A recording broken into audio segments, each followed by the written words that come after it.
Well, a near disaster in San Francisco on the takeoff roll, Aero Mexico 623 starts to roll without takeoff clearance. Let's watch. Mexico 623 tower. Airport 623. You can use Zulu 1, runway 10 right, line of point. Sir, can you give us 3 more minutes? We start the engine number 1. That's fine. You can line up and wait. Let me know when you're ready here. Zulu 1, 10 right, remain for 6 minutes. Okay, so Aero Mexico 623, in an exchange back and forth with the tower, has asked for 3 more minutes to start their number 1 engine. They are currently number 1 at the runway for takeoff. Now, typically they'll put an airplane into what they call line up and wait. Line up and wait is get on the runway, get in position, get pointed in the right direction. And when it's appropriate or the time is right at the tower, we're going to tell you cleared for takeoff. They want everything ready to go when you get put into line up and wait. So they're calling these guys up and saying, are you ready to go? And he says, we need 3 more minutes, right?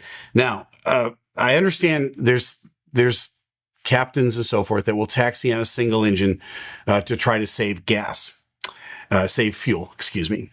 And I understand that. But when you get number 1 at the runway, you need to have both engines going because it takes a minute or so for the engine to warm up to be ready for you to apply full power. And so they're not even close to that. So they're already behind the curveball. And now they're asking for 3 more minutes. They get told to be put into line up and wait on the runway while they start their engine. So they're doing 2 things that they don't normally do at the same time. That's going to cause some confusion, and that's going to get them out of their normal sequence. And there's going to be a downside to that in a minute that could have ended up in disaster. Let's watch. San Francisco Tower, American 1082, ILS 19 left. You hear American 1082. American 1082 is on their way to runway 19 to land in San Francisco. This is the normal traffic in and out. There's lots of airplanes landing, and they're threading the needle today at San Francisco. Instead of using the parallel runways for takeoff and landing, they're landing on runway 19 and they're taking off on runway 10. So they're going to take off one and they're going to land another. They're going to take off another. They're going to land another. Just threading the needle, just like that, right? So they've put these guys, Aero Mexico, into line up and wait. American is on their way in. They're going to try to get Aero Mexico out before American comes in, or vice versa. They're going to try to get American in before they send Aero Mexico out. It's up to the tower.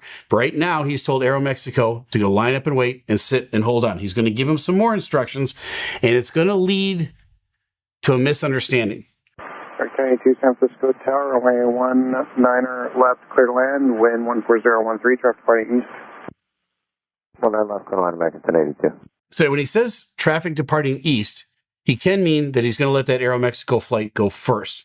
So he's got American on the way in, but it's undecided as to who's going to go first, Aero Mexico or American. Right now, American's been cleared to land. Let's go back to Aero Mexico. They're in line up and wait. Ready for departure, Mexico 6. Roger.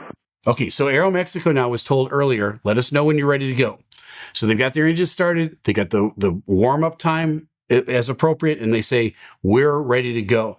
Meanwhile, on the other parallel runway, 10 left, there's a Delta flight that's going to be cleared for takeoff. So that's the threading the needle that they're going to do on this one. They're going to take off Delta, and they're going to land American, and they're going to depart Aero Mexico. That's the way the tower has got it planned, and he doesn't deviate from that plan, but somebody does. All right, Delta 976 has been cleared for takeoff. 623 on departure, turn right heading 120, vectors to Katina. I maintain flight level 190 and hold in position. Okay, so hold on to that. That clearance that they gave Aero Mexico, and there's something called anticipation bias. One of the things that experienced pilots do is they try to work out that anticipation bias and listen to what is actually being told them. These guys are in line up and wait. They've told them they're ready to go. They're expecting cleared for takeoff. It's not uncommon to get the departure route just prior to the words cleared for takeoff. So you'd hear something like, on departure, turn right, heading 120, vectors to Katina, climb and maintain flight level 190, Aero Mexico 623, cleared for takeoff. That's not uncommon. That's the anticipation bias that they have. They've been told all of that, but instead of clear for takeoff, they were told hold in position. Now, is Aeromexico going to read it back or not? Let's see. Okay, on the position of the airborne heading 120, Aeromexico 620.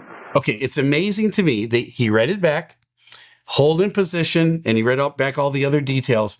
It's amazing to me when I was training pilots in the Navy many years ago, how many could look at something and completely call it something else. They would, we had these 3 green lights in the cockpit for the gear. So the nose gear and the 2 main mounts. And when all 3 were down, all 3 would light up. And when we were doing the checklist before landing, you would say 3 green, right? And so when you said 3 green, that meant all the gear were down.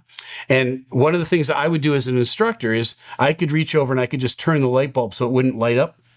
Now the gear was still down, but that green light wouldn't come on. And I was testing my students to make sure that they were looking at all 3 and not just repeating all, 3 green. And so 2 would be green and 1 would be blank. And they would look at it and they'd say 3 green every time, 3 green. And I'd say, are you sure? They'd look at it again. They go, yeah. Their brain sees 3 green, right? That's anticipation bias. They want it to be 3 green and they've memorized what to say next. Don't just memorize what to say next. If you're going to repeat back, hold in position, you better register in your brain, hold in position. Yeah, same top altitude, climb maintain flight level 190, it'll make it 623. Climb maintain 190, make it. Now to make matters worse, the tower comes back and repeats the climb out, which again, you're kind of thinking, did he clear us for takeoff? If you're in doubt, you got to clarify that. You got to key up the mic and go, are we clear for takeoff? They shouldn't be, because American is about to land on the crossing runway. So for some reason, they just start their takeoff roll. Here they go. Michael 623, you are not clear for takeoff. Cancel takeoff clearance. Okay, you're not clear for takeoff. Cancel your takeoff clearance. Where's American right now? They're in the flare landing on runway 19. They're on 19 left and they're in the flare. And if these guys roll, they're going to collide in the middle of San Francisco Airport. And it's going to be a huge disaster. So the heads up tower controller caught them starting their takeoff roll. And again, from a distance where he is in the tower, it's almost imperceptible. Are those guys rolling? It's like, yeah, they're starting.